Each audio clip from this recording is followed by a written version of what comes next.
दोस्तों आज हम आपको बताएंगे उत्तराखंड के मूल निवासियों में से एक जनजाति थारू जनजाति के बारे में। यूं तो उत्तराखंड में 7 तरह की मुख्यतः जनजातियां निवास करती हैं, जिनमें थारू, भोटिया, जौनसारी, जाड़, बुक्सा, राजी और वनरावत हैं। भारत के मानचित्र में कुमाऊं और गढ़वाल का क्षेत्र बहुत बड़ा क्षेत्र नहीं है। भौगोलिक, आर्थिक और ऐतिहासिक स्थितियां समान रहने के कारण यहाँ की संस्कृति लगभग एक जैसी ही है।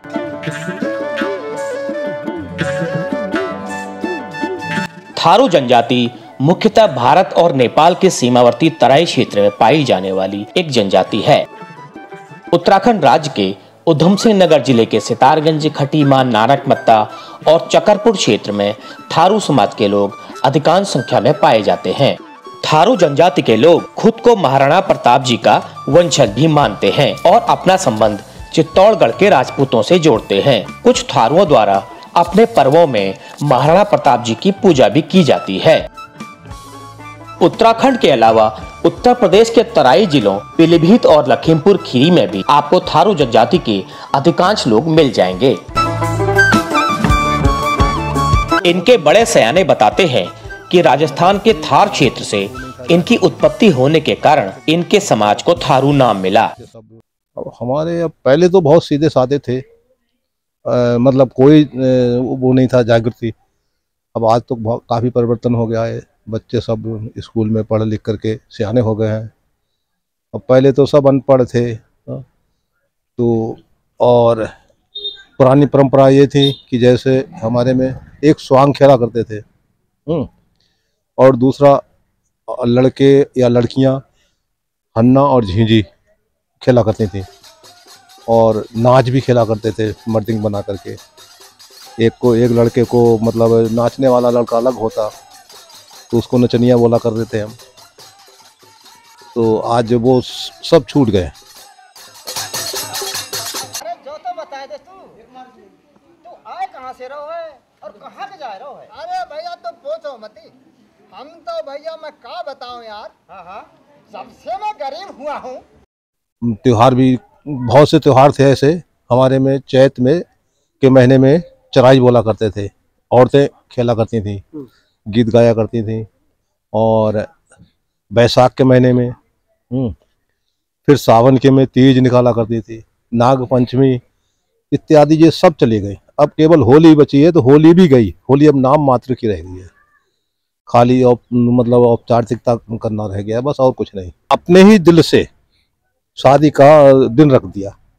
कोई पंडित नहीं? कोई पंडित नहीं। अच्छा। हाँ, और अब तो खैर पंडितों से ही। अच्छा, अब पंडितों से करवाने लगे हैं। हाँ, पहले छोटी सी जैसे ये बच्चा है, इतनी उम्र में ही शादी हो जाती और उसे बच्चे को खुद मालूम नहीं कि मेरी कब शादी हो रही है। तो अब आज तो 20 साल से पहले शादी नहीं हो रही है। सब बोलते नहीं हम अभी नहीं करेंगे शादी, काफी वो हो गया है। अपनी इच्छा से पहले शादी के लिए जाएंगे पूछने के लिए, और लड़की वाले ने हाँ कर दिया तो ठीक है, और उन्होंने इनकार कर दिया तो उससे कहेंगे कि भाई क्या बात है, किस चीज़ की कमी है। तो बोलेगा कि इस साल कुछ धान की फसल कम हुई है, थोड़ा चावल दे देना, तब तो हम कर लेंगे। अच्छा। तो हमारे में पहले मतलब लड़की वाला कुछ गिरा हुआ होता तो उसको चावल यानी पैसा भी दे देते किलो, और उससे फिर वापस नहीं लेते। हाँ। तो अब आज तो ऐसा कुछ नहीं है, चाहे वो गरीब हो, अच्छा, चाहे कुछ हो। हाँ, लेकिन इतना अभी जरूर है कि पहले भी मतलब शादी में मछली एवं टीका में शिकार, जैसे बकरा हुआ, अच्छा, मछली हुई, मुर्गा हुआ, ये चलता। दारू खूब चलती। अच्छा। चलिए सर, बहुत बहुत धन्यवाद इतनी बढ़िया जानकारी देने के लिए। ठीक है।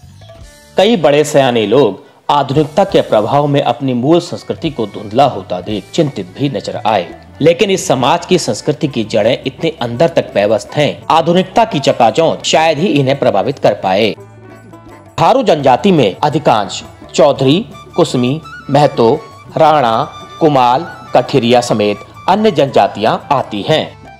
थारुओं की प्रमुख वंशगत उपाधियां या सरनेम राणा और कठेरिया मुख्य रूप से होता है। मूल भाषा के अलावा ये लोग हिंदी, मैथिली, भोजपुरी और अवधी भाषा को मिलाकर एक मिली-जुली भाषा बोलते हैं, जो कि सुनने में काफी मीठी भी लगती है। अच्छा, सूतियों खाता तुम? मैं खा रहा हूँ तो तेरे का हीरो है। तुम ना खिरखिन्ना और मलगा संग्रह के बड़ा बिगड़ गए हो। तो का मैं कोई की लौड़िया भेजा के ला रहा हूँ तो तू इतनी की आ रही है? राम जाने मजन कौन की अग्गू की आ रहा हूँ। पानी में जितना डंडा मारो उतनी अपने ऊपर छिटात है। मैं जा रही है कि ना जा रही है? कब से किरकिरा रही है? ज्यादातर थारू समाज के लोग कृषि और पशुपालन पर ही निर्भर हैं। एक लंबे समय से जंगलों के बीच रहते आ रहे होने के कारण ये लोग प्रकृति के बेहद करीब भी हैं। हमने आलू बो रखा है पूरा। अब ये लहसुन की बुआई चल रही है। लहसुन के बाद फिर इसमें धनिया बो दिया है, मूली, गाजर, भिंडी। अच्छा, ये जो खाने वाने की चीज है वो ये बो लेते हैं सारी चीजें भी। तो ये आप बेचने के पर्पस के लिए है ना? हाँ जी, हाँ जी। अच्छा, चलिए ठीक है। कुछ बेचने के लिए हो जाता है, कुछ अपने लिए खाने के लिए भी हो जाते हैं। अच्छा, खाने के लिए भी हो हाँ जी, जाता हाँ है। जी, चलिए। हम तो उत्तराखंड के निवासी हैं। आप मूल निवासी? मूल निवासी। उत्तराखंड के आप हाँ, मूल निवासी? वो पहले इधर राजस्थान साइड के रहने वाले थे शायद, कुछ हमें बुजुर्ग लोग जो हमारे बताते हैं राजस्थान साइड के थे। तो उन लोगों ने वहाँ से कुछ आ गए, कुछ यहाँ पर रहने लगे, तो यहाँ के मूल निवासी हो गए, खेतीबाड़ी भी करने लगे। कुछ हमारे पूर्वज जो वहीं पर रह गए। कुछ लोग कहते हैं कि आप राणा प्रताप जी के हाँ, राणा प्रताप के वंशज हैं हम। अच्छा, राणा प्रताप जी क्या वंशज? हाँ जी, हाँ जी। तो आपका क्या है, खेती-बाड़ी का क्या है? खेती-बाड़ी का जैसे गेहूँ है, गन्ना है, धान हो गया, आलू हो गया, और जैसे मसूर बोल लेते हैं। अच्छा, हाँ। शिक्षा की स्थिति क्या है? पढ़ाई लिखाई? बस पढ़ाई लिखाई तो वैसे बढ़िया, यहाँ पर ठीक ठाक ही है, व्यवस्था ठीक है। गांव-गांव पे स्कूल भी खुल रखे हैं, हर 5 किलो 6 किलोमीटर में स्कूल हैं। व्यवस्था तो खैर शिक्षक की ठीक है। तो कह सकते हैं आर्थिक स्थिति भी आप लोगों की ठीक हो रही है? हाँ जी, आर्थिक स्थिति हमारी ठीक हो रही है। पहले से बहुत सुधार है। पहले से बहुत सुधार हो गया पहले से। अच्छा। पहले तो बहुत गरीबी थी, लोगों को इतने जागरूक तक नहीं थे वो लोग, कि ताकि उन लोगों को मालूम नहीं था कि हम कैसे हैं कैसे नहीं। अब देखते देखते कि यहाँ शिक्षक होने लगे हैं लोग। चलिए, होने लगे। हाँ। बहुत बहुत धन्यवाद। ओके जी। थारू जनजाति के लोग काफी मेहनत पसंद और ईमानदार भी होते हैं। कम शिक्षित होने के बावजूद ये समाज अब आर्थिक रूप से भी उन्नति की राह पर है।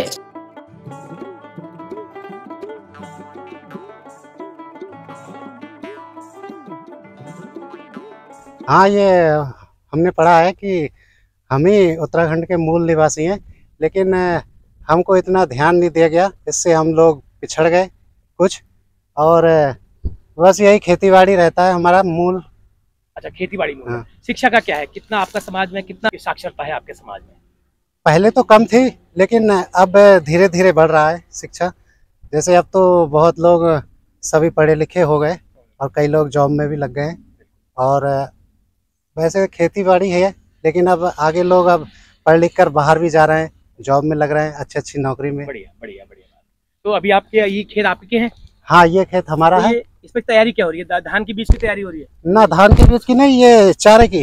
अच्छा, चरी की तैयारी। हाँ, चारे। हाँ, तो आपका कहाँ तक है खेत? यहाँ ये जुता हुआ है, ये जितना। ये सब आप? हाँ। मेरा नाम विनोद सिंह राणा जी। तो क्या करते हैं अभी आप? सर, मैं खेती करता हूँ।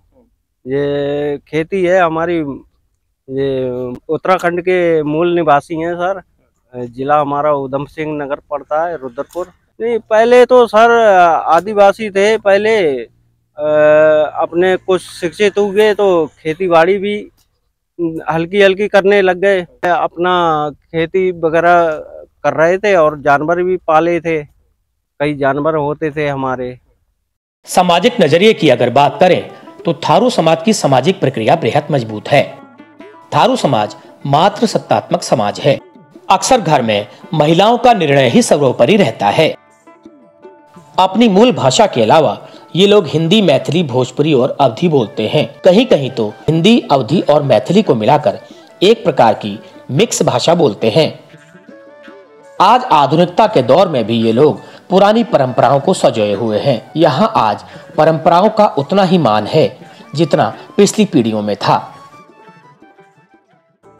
देखा थोड़ा गाँव में तुम का कर लड़ रहे हो दोनों जनी बाके चक्कर में। कल मैं तो ले जाऊंगा बिरजू के खेत में, तुम दोनों जनी काय सिर बरबर कर रहे हो खाली मुझे। ठेठ देहाती और सरल बोली इस समाज की एक खास बड़ी पहचान है। युवाओं द्वारा घर के बड़े सैनों का आदर और सम्मान इन्हें सबसे खास बनाता है।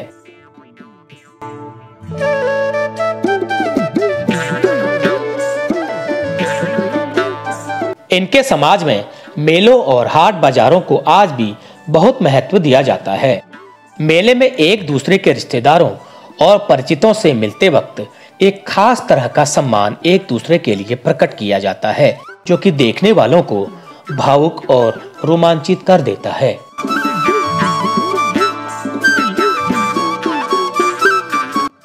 मूल रूप से थारू समाज हिंदू धर्म को मानने वाले होते हैं। इनकी पूजा परंपराओं और रीति रिवाजों में हिंदू धर्म की झलक साफ नजर आती है। इनके वहां मकर संक्रांति के पर्व को माघी पर्व के रूप में मनाया जाता है, जो कि इनके समाज का सबसे बड़ा पर्व होता है और इसी दिन से थारू समाज के नए वर्ष की शुरुआत भी होती है।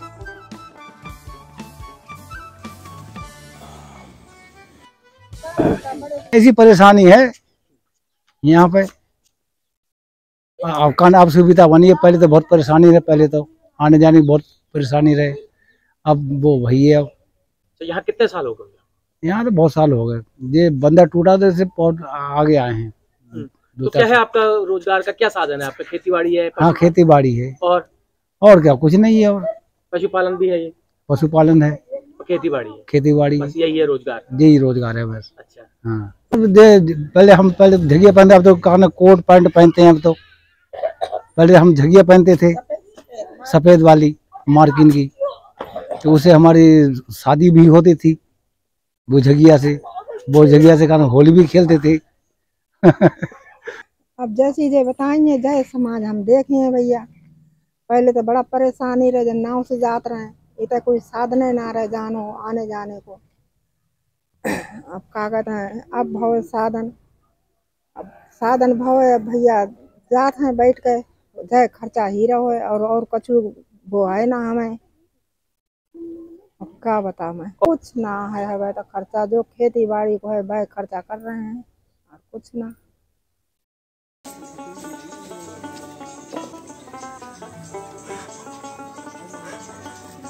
क्या चीज किस भी बन रही? अच्छा ठीक।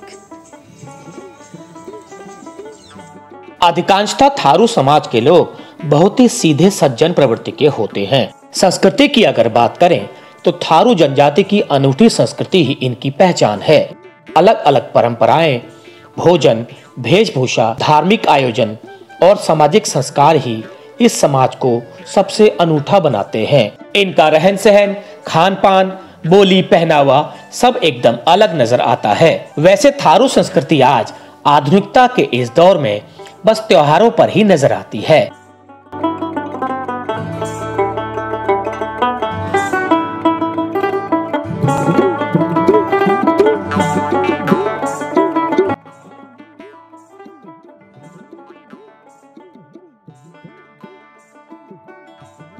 थारू पुरुष ऊंची धोती और फतुही पहनते हैं, तो महिलाएं घाघरा, अंगिया और उनिया पहनती हैं।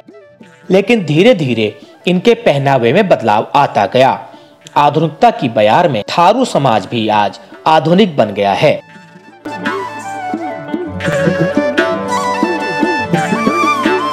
साधारण पैंट कमीज भी अब इनके पहनावे में नजर आने लगी है। ग्रामीण परिवेश में निवास करने वाले कम पढ़े लिखे लोग कृषि के अलावा मुर्गी पालन से अपनी जीविका चलाते हैं, तो टोकरी और रस्सी बुनना महिलाओं के सहायक व्यवसाय हैं।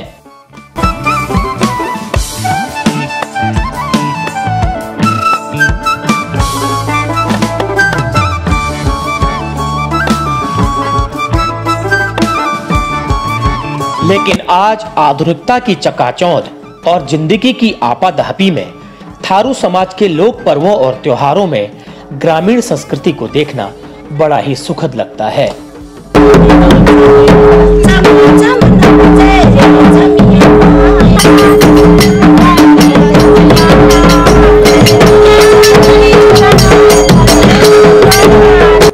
थारू जनजाति के लोगों में होली को मनाने की एक खास और अनूठी परंपरा है।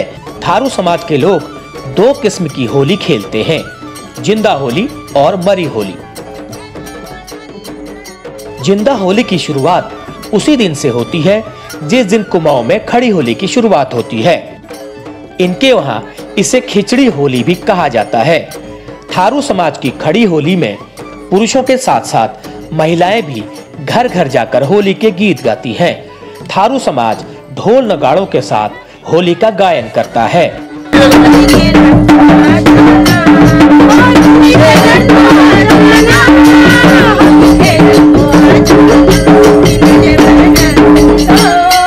होली का दूसरा हिस्सा या मरी होली होलिका दहन के बाद मनाई जाती है। इसके पीछे मान्यता है कि जिन गांवों में आपदा या बीमारियों से मौत हो जाया करती थी, उस गांव के लोग होली का त्योहार होलिका दहन के बाद मनाना शुरू करते हैं। पूर्वजों के दौर से चली आ रही इस परंपरा को आज भी थारू समाज के लोग वैसे ही मनाते चले आ रहे हैं।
नई फसल के समय घर की महिलाएं भी पुरुषों के साथ कंधा मिलाकर फसल को समेटने में सहयोग देती नजर आती हैं। फसल कटाई का समय भी थारू समाज में एक त्योहार की तरह मनाया जाता है।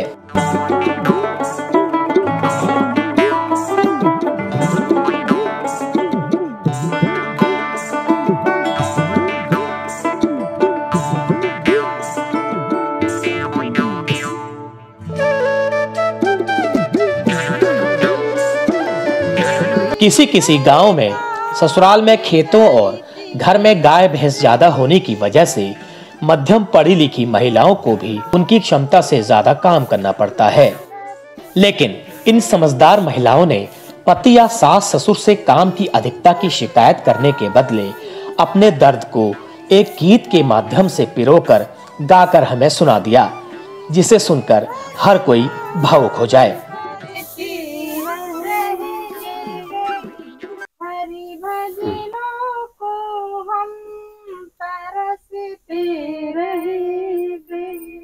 हरि भजनों की हमें प्यास जो लगती हमें, बिन गुरु बिन हम अधूरे रहे।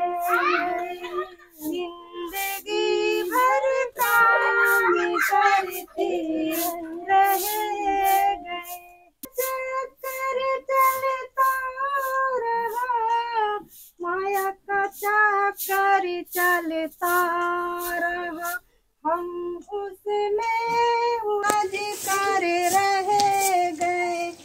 जिंदगी भर काम करते रह गए, बिन गुरु हो।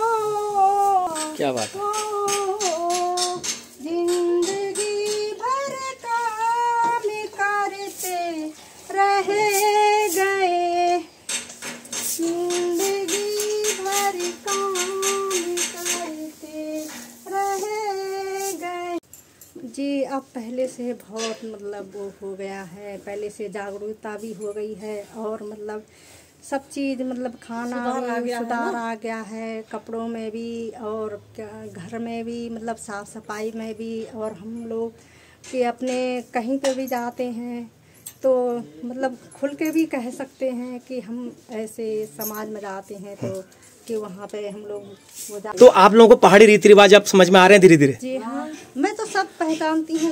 वो भी तो पहले से पहाड़ी में रह के हुए पहाड़ी भाषा मतलब मैं तो बचपन से पहाड़ी जानती थी, थारू नहीं जानती, यहाँ के सीखी मैं।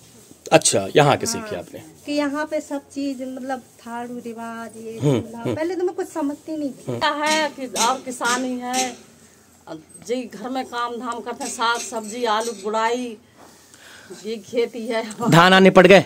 धानों अभी नहीं निपटे हैं। अभी नहीं निपटे। आपके तो काफी मात्रा में होते हैं धान। हाँ। अच्छा, इसके बाद फिर घर का और दुधारू पशु क्या क्या है? गैया है। गैया है। अच्छा, तो लगे रहते दिन भर मस्त रहते हैं काम में? काम में चारा लाओ, ये लाओ, कहीं उसके दाला बनाओ।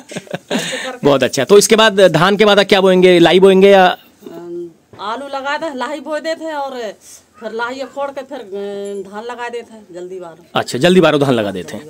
अच्छा, वो कटे को तुम्हारे फरवरी मार्च में? बहुत बहुत धन्यवाद, बहुत बहुत धन्यवाद आपका। पढ़कर प्यारी घास फूस कर करे गुजर, दूध देती हमेशा, इसका दूध है कितना अच्छा, जिसको पीता प्यारा बच्चा, घर घर होती इसकी पूजा, जिसके जैसा कोई न दूजा। Okay, thank you.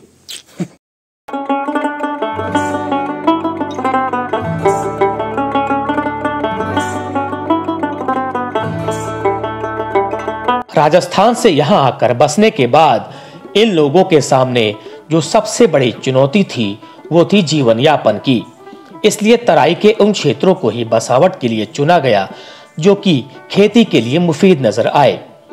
इसीलिए उत्तराखंड और उत्तर प्रदेश के तराई क्षेत्र को बसावट के लिए चुना गया। और ध्यान देने वाली सबसे बड़ी बात यह भी है कि उत्तराखंड के पहाड़ी क्षेत्रों में उस वक्त बसावट शुरू भी नहीं हुई थी। इन लोगों ने तराई के बीहड़ और बियाबान जंगलों को काट काट कर खेती के लायक बनाया, हल जोतकर भूमि को अनाज बोने लायक बनाया। एक विषम खतरनाक परिस्थितियों में दिन रात त्याग तपस्या करके इस बियाबान तराई को मानवों के रहने लायक बनाया। लेकिन उत्तराखंड के पहाड़ी और तराई क्षेत्रों में बाहर से आकर बसे ब्राह्मण, क्षत्रिय और वैश्य समाज की तुलना में थारू समाज उसके बाद पिछड़ता ही गया। उसका कारण था अशिक्षा और इस समाज का संकोची स्वभाव। ये आबादी हम लोगों ने किया है। ये आबाद आप लोगों ने किया है? हाँ, अब ये कुछ दिन से 30-40 सालों से अब ये पहाड़ी लोग इधर आके समाज में हमारे मिल गए। तो आप लोगों का रहन सहन बोली सब पहाड़ियों जैसा ही हो गया कैसे? हाँ, बस वही हो गया। हाँ। अच्छा, तो आप लोग में शिक्षा का क्या है? पढ़ाई लिखाई कितनी है? तरक्की कितनी करी है? पढ़ाई लिखाई पहले तो ऐसा नहीं था, उतना शिक्षित नहीं थे। अब जो देख करके माहौल अब पढ़ाई लिखाई में दौड़ रहे हैं। अब थोड़ा तरक्की होने लगी। तरक्की होने लगी है। अब तो हमारे बच्चे BA MA करके और लग गए, धंधे में लग गए। पिताजी जी, इसमें सर अभी गेहूं छिड़काव किया है, गेहूं बोया है और खाद बो के अब मिक्सिंग कर रहे हैं इसमें। और इसके बाद फिर 25 दिनों बाद सर पानी लगाने का वाला हो जाएगा, पानी लगाएंगे। फिर उसके बाद 2-3 पत्ते का हो जाता है सर। फिर उसके बाद खाद डालते हैं, यूरिया।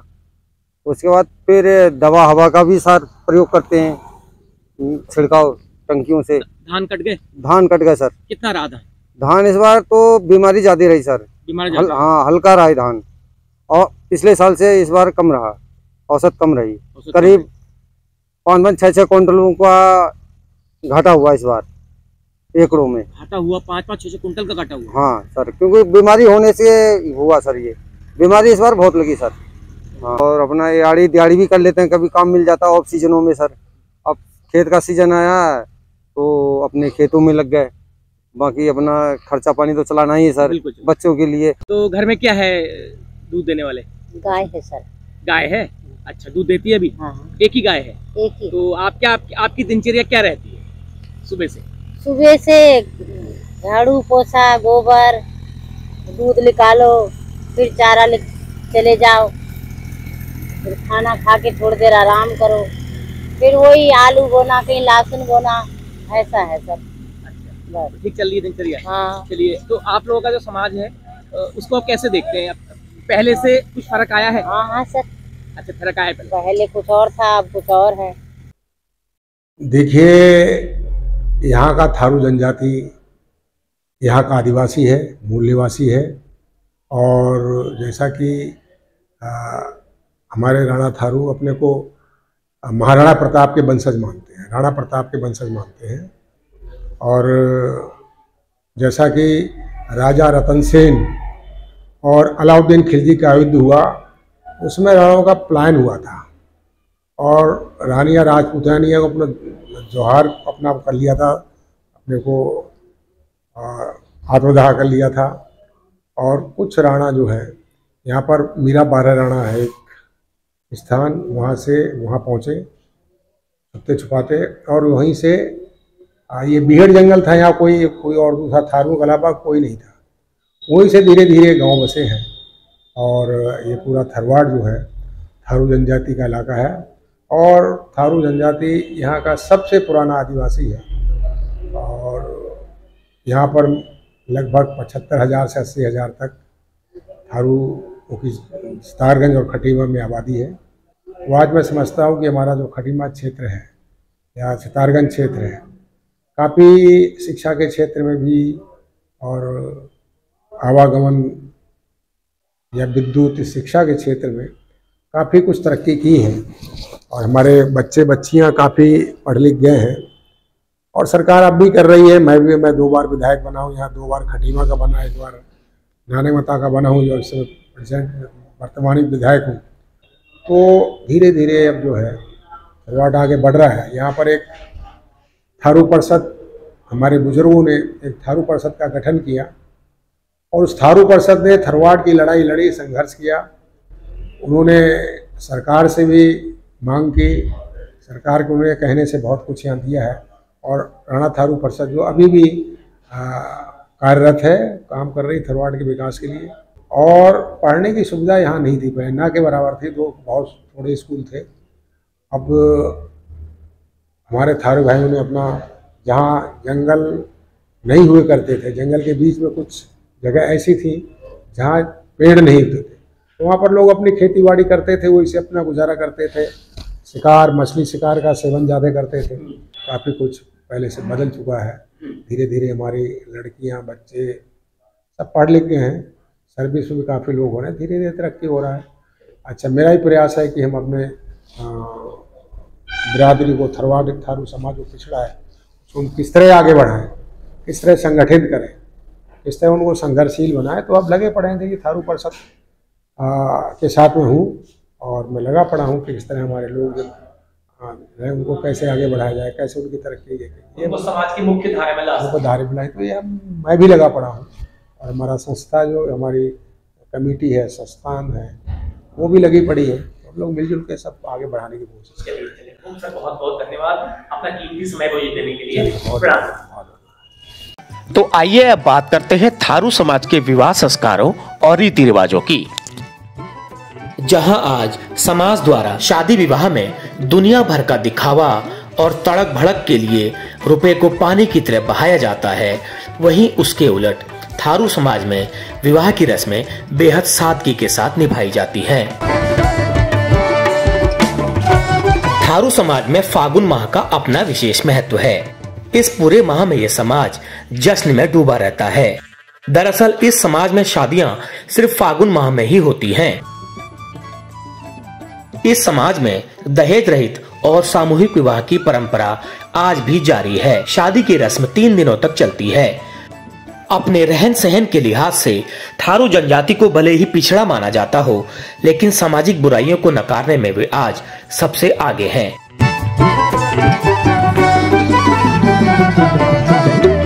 इस जनजाति में आज भी दहेज लेने और दहेज लेने का रिवाज नहीं है। थारुओं की परंपरा के अनुसार वर पक्ष कन्या पक्ष के घर विवाह का प्रस्ताव लेकर जाता है। शादी तय हो जाने पर वर वधु द्वारा 5 रुपए या 11 रुपए की धनराशि एक दूसरे को टोकन के रूप में दी जाती है और विवाह की वेदी पर वही धनराशि फिर से एक दूसरे को वापस कर दी जाती है। शादी का खर्च दोनों पक्ष मिलकर उठाते हैं। बिना दहेज और आपसी सहयोग से होने वाली शादी से दोनों परिवारों के बीच आत्मीयता और प्रगाढ़ हो जाती है। शादी तय कराने की जिम्मेदारी बचपतियों अथवा बिचौलियों की होती है। जब वो शादी तय करवा देता है तो उसके सम्मान में खाने में विशेष रूप से चिकन बनाया जाता है। शादी तय हो जाने के बाद कन्या के घर में महिला रिश्तेदारों और आसपास के गांव की महिलाओं द्वारा 2 दिन तक मंगल गीत गाए जाते हैं और सामूहिक भोज बनाया जाता है, जिसे रात में सभी रिश्तेदार साथ बैठकर खाते हैं और हंसी ठिठोली करते हैं। दूल्हा है फूल गुलाब दुल्हन रंग भरंगी, दूल्हा है फूल गुलाब दुल्हन रंग भरंगी, पाए पंजनिया ओट बिछिया दुल्हन चाल चलेंगी, दुल्हन रंग भरंगी दुल्हन। और सबसे बड़ी बात, थारू समाज में शादी व अन्य मांगलिक कार्यक्रमों की रस्मों को निभाने के लिए ब्राह्मण और पुरोहितों की जरूरत नहीं होती। इस समाज के कुछ लोगों को ही भर्रा की उपाधि दी गई है। ये भर्रा ही विवाह और धार्मिक आयोजनों और कर्मकांडों की रस्म संपन्न करवाते हैं। जहां आज एक ओर हमारा समाज दहेज के पीछे भाग रहा है, वही थारू समाज प्रकृति द्वारा बनाए गए स्त्री पुरुष को समानता की नजरों से देखता है, जो कि हमारे सारे समाज और देश के लिए एक प्रेरणा है। हर दिया झिक झिक पीस हर दिया राम दैया बारिश धनिया पीस हर दिया झिक झिक पीस।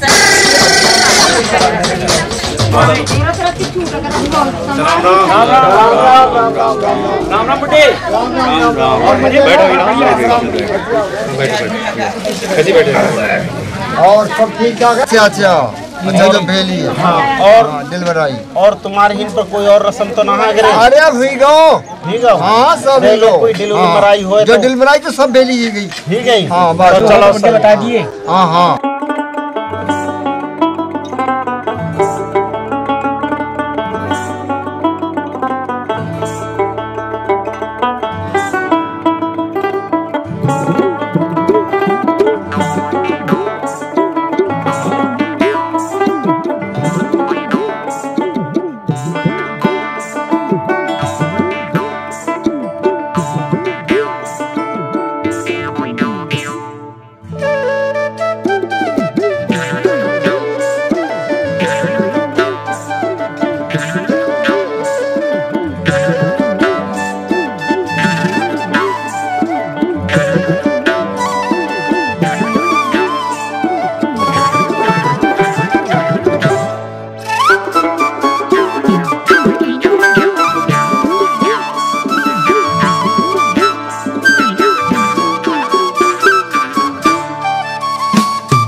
दुल्हन के घर पहुंचने पर दूल्हे का मामा या दूल्हे का जीजा घर के द्वार पर खड़ा रहता है, जो कि दूल्हे के पिता या भाई से शगुन के 21 रुपए लेकर ही दूल्हा दुल्हन को घर के अंदर आने देता है।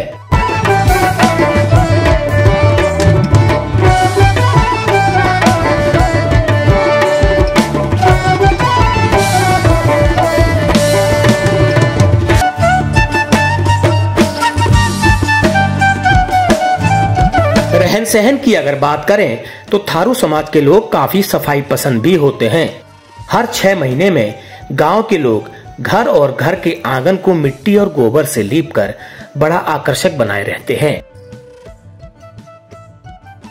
गांव घरों के लोग अंधेरा होने से पहले ही शाम का भोजन बना लेते हैं और 7 बजे तक सब खा पी कर सो भी जाते हैं।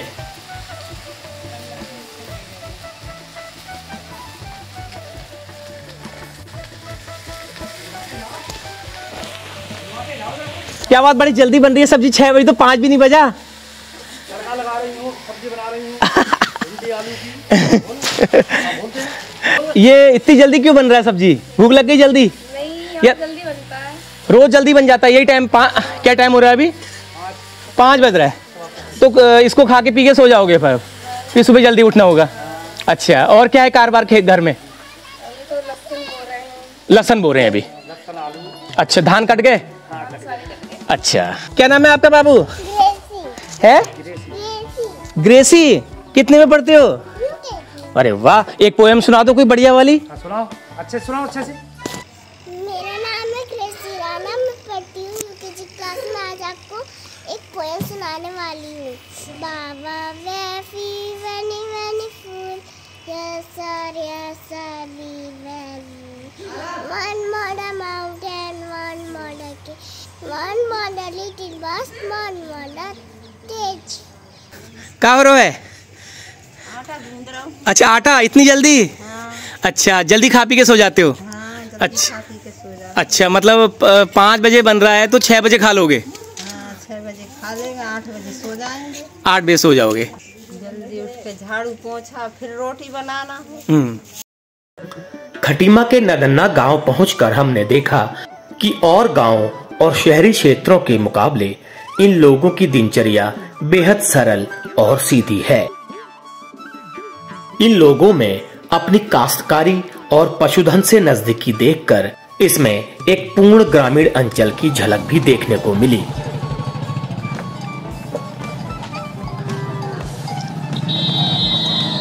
खटीमा में एक रात्रि विश्राम करने के बाद अगले दिन सुबह सुबह हम चले एक और सफर की तरफ, एक और थरवाट की खोज में।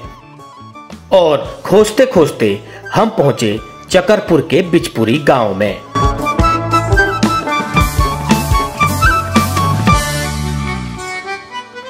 इससे व्यवस्थित और इससे सुंदर गांव की कल्पना फिलहाल मैंने की नहीं थी। जैसे ठेठ देहाती ग्रामीण क्षेत्र में मैं इस वक्त चल रहा हूं, उसे शब्दों में वर्णन करना बहुत ही मुश्किल है। मैंने फिलहाल इस क्षेत्र के लिए इतने सुंदर गांव और इस इतने सुंदर इलाके की कल्पना नहीं की थी।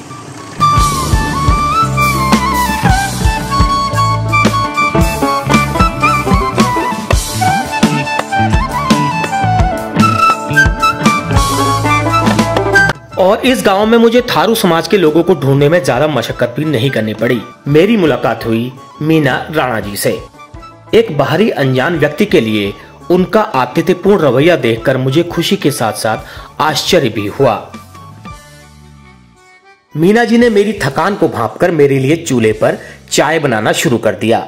मैं हैरान था, एक बिन बुलाए मेहमान के लिए इतना आदर। सच में आज इस समाज के लिए सर एक बार और श्रद्धा से झुक गया।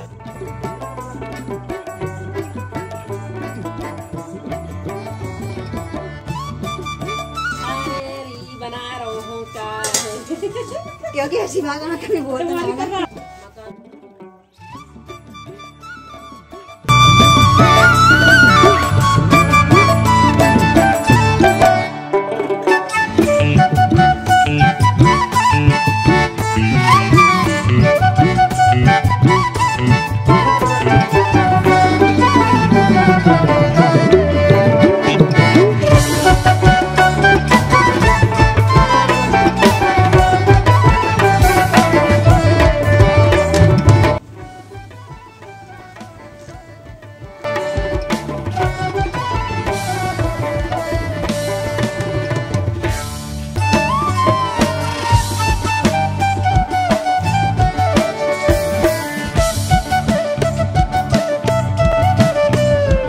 चाय की चुस्कियां लेने के बाद हमने मीना जी से उनके समाज के बारे में कुछ और बातें उन्हीं के मुंह से जानने की कोशिश की।